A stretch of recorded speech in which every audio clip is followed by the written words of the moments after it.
Hello friends, स्वागत है आपका आपके अपने लीगल चैनल में। दोस्तों, आज की इस वीडियो में जो मैं आपको बताने वाला हूँ, आप लोग बहुत ध्यान से सुनिएगा, समझिएगा, इंप्लीमेंट करिएगा। देखिए, मैट्रिमोनियल केसेज 498 है, डीवी 125 सीआरपीसी और इसके अलावा भी कई बार और अलग केसेज आपके ऊपर होते हैं जो कि अधिकतर मामलों में झूठे पाए जाते हैं। आपका भी मानना होता है ये झूठे हैं और आपके पास जो एविडेंस होते हैं उनको प्राइमा फेसिया देख के भी पता चलता है कि झूठे हैं। लेकिन प्रॉब्लम ये होती है कि अगर ये केसेज एक बार आपके ऊपर हो गए तो आपको इन केसेस को पूरा फाइट करना पड़ता है। आपको सब कुछ करना पड़ता है, बेल भी लेनी पड़ती है, आप क्वेश्चनिंग में भी जाते हो। मीन्स कुल मिला के बात ये हो गई कि आपका बहुत हैरेसमेंट हो जाता है। हैरेसमेंट स्पेशली तब हो जाता है जब आप दूसरे शहर के होते हैं। अब मान लेते हैं आपकी पत्नी 2000 किलोमीटर दूर निवास करती है और उसने 2000 किलोमीटर दूर अपने शहर में ये सारी चीज़ें कर दी। अब आप कहते हो, उसको समझाते हो, लेकिन वो कहते हैं कि या तो आप 50 लाख दे दो या फिर मैं ये सब करूँगी। आपके पास कोई रास्ता होता नहीं, आप वहाँ पर जाना शुरू कर देते हो। अब पूरे इंडिया के अंदर जो ट्रेंड चल रहा है कि उन्होंने केस किए और आप उन केसेस को लड़ रहे हो, लड़ते रहो, रिजल्ट कोई नहीं मिलेगा। बिल्कुल वैसे ही कि एक आदमी डंडा लेके खड़ा है आपको मारने के लिए और आप जाके उसके सामने झुक जाते हो और बोलते हो चल बजा, और वो बजाता है और आप खाते रहते हो। दूसरा तरीका ये होता है कि जो व्यक्ति डंडा लेके आपको मारने के लिए खड़ा है उससे बड़ा डंडा आप अपने हाथ में ले लो और उसको बाहर तक खदेड़ के आओ। फैसला आपका है। अब व्यवस्था जो है झूठे केसेज में, जहाँ तक हम देखें कि 498 हो गया, अब नए नए जो रंगरूट होते हैं जिनको पता नहीं होता, नए नए मुकदमों में फंसे होते हैं, उनके जब कॉल आते हैं दे आर वेरी कॉन्फिडेंट, मेरे पास तो बहुत सारी एविडेंस है, मैं तो झूठा साबित कर दूंगा। कर दो झूठा साबित। कितना समय लगेगा अंदाजा है? 10 साल तक आप थक जाओगे। इवन 498 एक ऐसे ऐसे जजमेंट है जो 12-12, 15-15 साल के बाद आए और मैंने उन पर वीडियोज बनाए हैं। अब आप अंदाजा लगाओ कि 10 साल तक लड़ते रहोगे और मैक्सिमम 6 महीने से साल भर का टाइम होता है। उसके बाद आपका मेंटेनेंस भी लग जाएगा, यानी पैसा भी आपको देना पड़ेगा। जो लोग कहते हैं ना हम तो पैसा देंगे नहीं, देना पड़ेगा भाई। पैसा लग गया, वारंट हो गए, कोर्ट ने कह दिया अगली डेट पे जेल भेजूंगे, अच्छे अच्छे पैसे देते हैं। तो हमें प्रैक्टिकल वे में सोचना और ये नौबत ही नहीं आने देनी कि आपके ऊपर पैसा लगे। अगर आप इन सब चीज़ों से बचना चाहते हैं, इनसे बाहर निकलना चाहते हैं, तो इसका तरीका अलग है। अगर आप सोचो मैं डिफेंड कर करके अपने सबूतों के बेस पे लड़ूंगा, थक जाओगे। दीवारों में सर पटक पटक के पैसा भी जाएगा, सुख चैन भी जाएगा, मिलेगा कुछ भी नहीं। तो अगर आप इससे जल्दी बाहर आना चाहते हो तो जल्दी बाहर आने का सिर्फ एक तरीका है कि आप अपनी तरफ से स्टेप लो, इनके ऊपर केसेज करो, ये लोग दबाव में आएंगे और सब चीजें अपने आप सॉर्ट आउट हो जाएंगी, सॉल्व हो जाएंगी। अब इसमें इसका दूसरा पहलू ये है कि केस क्या करें। भैया केस करना लड़के की तरफ से मुश्किल है, ये तो क्लियर है। क्योंकि अगर मैं आपसे कहूं कि चलिए आप एक एफआईआर दर्ज कराइए, तो आपका कोई भी थाना हो पूरे इंडिया के अंदर, आप लड़की और उसके परिवार पर एफआईआर दर्ज नहीं करा सकते। वो लेंगे ही नहीं अनटिल एंड अनलेस आपका कोई पॉलिटिकल अप्रोच ना हो। और पॉलिटिकल अप्रोच होने के बाद भी जो एफआईआर दर्ज करते हैं वो बहुत ही छोटे सेक्शंस में करते हैं और आगे चल के उसमें अधिकतर क्लोजर रिपोर्ट लगा दी जाती है। तो इन सब चीजों से उनके ऊपर कोई प्रेशर मेंटेन ही नहीं होता। या फिर कोई आप ऐसा केस कर देते हो डिफेमेशन एक्सटॉर्शन टाइप का छोटा केस, जिससे कि उनके ऊपर कोई प्रेशर मेंटेन नहीं होता, तो उनपे तो दबाव आया ही नहीं। या कोई सिविल केस कर देते हो जिनमें उनको फिजिकली आने की नीड ही नहीं होती, तो उससे भी उनके ऊपर कोई प्रेशर नहीं आया।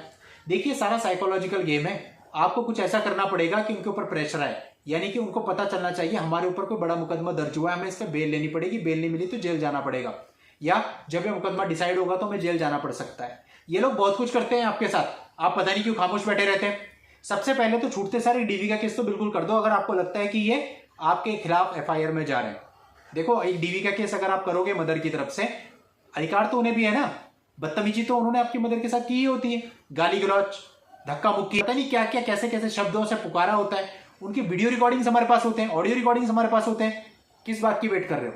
डीवी का केस तो एक फाइल कर ही दो। ध्यान रखना, डीवी के केस में केवल आपकी पत्नी ही पार्टी होगी, उसके परिवार वालों को पार्टी मत बनाना, वरना वो खारिज हो सकता है, क्योंकि डोमेस्टिक रिलेशनशिप केवल पत्नी के साथ ही रहा है। अब यह बात अलग है कि डीवी एक्ट के अंतर्गत कंटेंट आपको कैसे रखना है, क्योंकि केस फाइल करना तो आसान होता है, लेकिन कल को हो सकता है उसको थोड़ा बहुत आपको चलाना भी पड़े। तो पहले से ही मजबूत केस लेके चलेंगे, ऐसा कंटेंट लेके चलेंगे जिसके आधार पर आप इंटरिम भी मांग सकें, domestic violence prima fascia prove होता हो, तो ही फायदा है।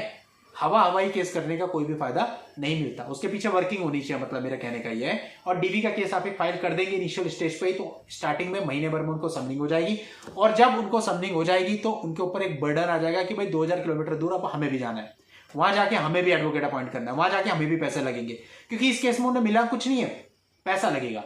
लेकिन अपने प्लेस पे जो वो केस करते हैं उनसे उन्हें मेंटेनेंस मिलता है, पैसा मिलता है, और उसी पैसे को वो अपने वकील साहब को एज ए फीस देते हैं और केस को लड़ते रहते हैं। यहां उन्हें कुछ नहीं मिलेगा। 2000 किलोमीटर दूर की ट्रैवलिंग ऑटोमेटिक इस बात पे आ जाएंगे कि निपटा लो। अब दूसरी बात यहां पे ध्यान रखने की है कि ऐसा ना हो कि केस ट्रांसफर हो जाए। हमारे पास जम्मू का एक मामला था जहां पर लड़के की मां ने केस किया बहू पर, और बहू ने वो केस ट्रांसफर करा लिया अपने यहाँ, तो इसका मीनिंग ही खत्म हो गया। यानी इस केस को बनाना भी ऐसा पड़ेगा कि ट्रांसफर ना हो। ये हो गया आपका पहला स्टेप इन काउंटर केसेस। अब आती है बात सेकंड स्टेप की, जो कि सबसे अहम है, यानी एक ऐसा केस जिससे वास्तव में इनके ऊपर दबाव है।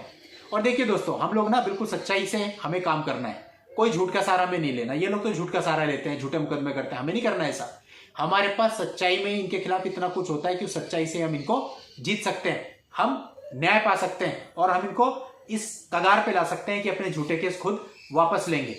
दोस्तों, हम लोग बिल्कुल सच्चाई से हमेशा काम करते हैं। जितने लोग मुझसे मिल चुके हैं या जितने लोगों के काउंटर पर आज तक मैंने काम करा होगा, वो बहुत अच्छे से जानते हैं कि मैं 100% सच्चाई के साथ काम करता हूं और उन सच्चाई से ही इन लोगों पर विजय हम लोग पाते हैं।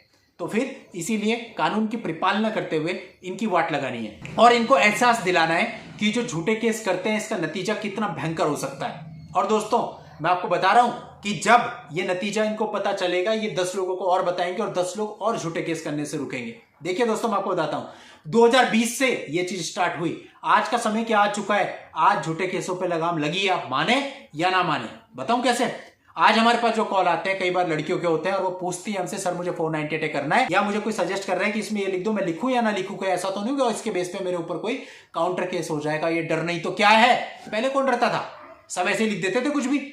आज डर है ना कि गलत चीज नहीं लिखनी है, सोचते हैं ना, वो सोचने को इसलिए मजबूर हुए क्योंकि पिछले 3-4 साल से जो मुहिम चल रही है इसका फर्क पड़ा है। 2020 में सब हमने शुरू किया था और 2020 से पहले सोशल मीडिया पर, यूट्यूब पर केवल था सेक्शन 13 क्या कहता है, 14 क्या कहता है, 15 क्या कहता है, 16 क्या कहता है, जस्ट एक्सप्लेनेशन। लेकिन इन चीजों पर कोई भी वीडियोज अवेलेबल नहीं थे। आज के टाइम पे अवेयरनेस इतनी ज्यादा हो गई है। पहले लोग कितना डरते थे 498 की एफआईआर से, अपनी जान तक दे देते थे इस डर से कि मेरे ऊपर एफआईआर होने वाली है। आज कौन डरता है? करो 498 है, डील करेंगे, क्या दिक्कत है? कोई नहीं डरता उस तरीके से। और इसी तरह से दोस्तों, आपको नजीर बनानी है। सिस्टम आपके लिए कुछ नहीं करेगा, आपको खुद करना है। इन लोगों के लिए नजीर सेट करो कि अगर ये झूठे केस करेंगे तो इनके साथ क्या क्या हो सकता है। और जब इनको ये बात पता चलेगी कि हमारे साथ ये सब चीजें हो सकती है, हमारे खिलाफ ये एक्शन हो सकते हैं, तो आप देखेंगे कि एक के साथ एक्शन होगा और 10 लोग उससे प्रभावित होकर के चुप बैठेंगे। लेकिन परेशानी यह है कि आप लोग समझते ही नहीं हो, आप लोग एक्शन लेने को तैयार नहीं हो, आप लोग रिस्क लेने को तैयार नहीं हो, आप लोग स्टेप उठाने को तैयार नहीं हो, आप लोग कुछ करना नहीं चाहते, आप लोग सिर्फ कहते हो, आप लोग सिर्फ बोलते हो, लेकिन एक्शन नहीं लेते। जब एक्शन लेने की बात आती है तो आपको डर लगने लगता है। सामने वाली पार्टी 3-3 झूठे केस डालने से पहले नहीं डरती, लेकिन आप उनके खिलाफ एक्शन लेने से डरते हो। सच्चाई ये है, कोई एडमिट करे या ना करे, और यही कारण होता है 2-2, 3-3 साल तक काउंटर केस नहीं करते। मेरे ऐसे कई क्लाइंट हैं जिन्होंने काउंटर केस ड्राफ्ट करे आज से 2 साल पहले, आज तक उन्हीं के पास पड़े हुए हैं, कहीं पे फाइल नहीं करे। तो भैया रेमेडी कैसे मिलेगी? अब जब मेंटेनेंस सब लग गया अच्छे तरीके से, वाट लगी अच्छे तरीके से, पूरी फैमिली फंस चुकी है, आप कहते हैं साहब काउंटर केस करने हलवा है क्या? 3 साल के बाद याद आया आपको काउंटर केस आप कर लेंगे। आप ऐसे थोड़ी होता है, हर चीज का एक टाइम है, हर चीज का एक तरीका है। तरीके से टाइमली करोगे तो रिजल्ट मिलेगा, अदरवाइज नहीं मिलेगा। तो भैया इसलिए आपको अपनी तरफ से स्टेप्स लेने बहुत जरूरी हैं। ठीक है, इतना आसान नहीं है, एक्सपर्टीज लगती है, मैं मानता हूं, लेकिन अगर आपने ले लिए, अगर आपने इनके ऊपर केस कर दिए, और केस भी ऐसे करने की लगातार फाइलिंग करनी है, 1-2 केस से काम नहीं चलेगा, दबा के केस डालो जितने डाल सकते हो। अब ये मत बोलना है कि भैया केस डालने इसके पैसे कौन देगा। जाहिर सी बात है, सिस्टम आपको पैसे नहीं देगा, आपको निकलना है ना इससे बाहर, तो आपको खुद एफर्ट करने पड़ेंगे, खुद पैसा लगाना पड़ेगा। और वैसे भी पैसे तो आप तब भी लगाते हो ना जब उसके डाले हुए मुकदमे लड़ रहे होते हैं या फिर उसको मेंटेनेंस दे रहे होते हैं, और वो भी केवल झूठे फैक्ट्स के आधार पे, तब भी तो पैसा जा रहा होता है। तो फिर अब ये आपके ऊपर है, पैसा वहां लगा लो, यहाँ लगा लो, मर्जी आपकी है। लेकिन अगर हम स्टार्टिंग में स्टेप ले लेंगे तो दोस्तों लगाम लग जाएगी। अगर एक बार इनका पैसा लग गया, महीनेदारी इनकी बन गई, एरियर इनके बन गए, फिर नहीं आते कंट्रोल में, फिर तो बड़ा मुश्किल हो जाएगा, फिर लड़ाई चलेगी आगे तक लंबी। और शुरुआत में अगर आपने अपनी तरफ से एक्शन ले लिए, इन लोगों के सामने भी सेम तकलीफ आने लगी जो आपके सामने आ रही है, तो चीजें सॉर्ट हो जाएंगी। हमारी इंटेंशन बिल्कुल साफ, हमें किसी को परेशान नहीं करना, हमें किसी को तकलीफ नहीं देनी, लेकिन जो हमें तकलीफ दे रहा है कम से कम उसे तो सबक सिखाना है, उसे तो इस लाइन पे लाना है कि भाई वो गलत कर रहा है और वो इतना समझे कि अगर वो गलत करेगा तो छूट उसे भी नहीं है। तो अब जो देश के युवा हैं, इन्हें आप लोग स्वयं बचा सकते हो, कोई आपके लिए कुछ नहीं करने वाला। देखिए, ईश्वर ने आपको रास्ता दे दिया, रास्ते पे आपको चलना है। अब चलते हैं तो मंजिल पाएंगे, नहीं चलते तो फिर जो चल रहा है वही चलता रहेगा। अब आपकी मर्जी है। मैंने आपको बहुत अच्छे तरीके से समझा दिया कि जो झूठे लोग हैं इनको सबक सिखाना जरूरी है। बिना सबक के ये और 10 लोगों को बोलते हैं कि देख मैंने झूठा केस डाला था, मुझे 50 लाख मिले, अभी तू भी डाल, अभी तू भी डाल। एक है घर में 5-5 बहनें और 5 के केस चल रहे हैं, ऐसे भी मुकदमे हैं। तो भैया ये आपके ऊपर है, अगर एक को सबक सिखा दोगे 10 पीछे हट जाएंगे। भलाई का काम करोगे, सोशल सर्विस है, दुआ लगेगी भाई लोग की आपको।